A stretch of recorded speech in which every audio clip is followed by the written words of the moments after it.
Guys দেখো, আমরা আজকে সবাই মিলে দেখলেই তো বেরিয়ে গিয়েছিলাম অগ্রণীর দিকে। প্রথমে অগ্রণীর প্যান্ডেলটা দেখতে গেছিলাম, আর জাস্ট এখানে লাইনটা দেখো।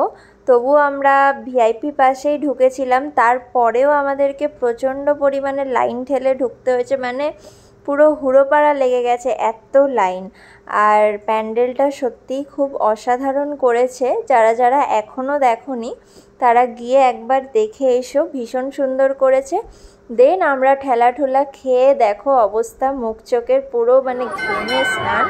আর এখানে দেখো সবাই মানে লাফিয়ে ঝাঁপিয়ে ঘন্টা বাজাচ্ছে। দেন আমরা ঢুকলাম, ঢুকে দেখলাম আরও সুন্দর ভিতর দিকটা। আর এদিকে দেখো ঠাকুরের মুখটা জাস্ট অসাধারণ।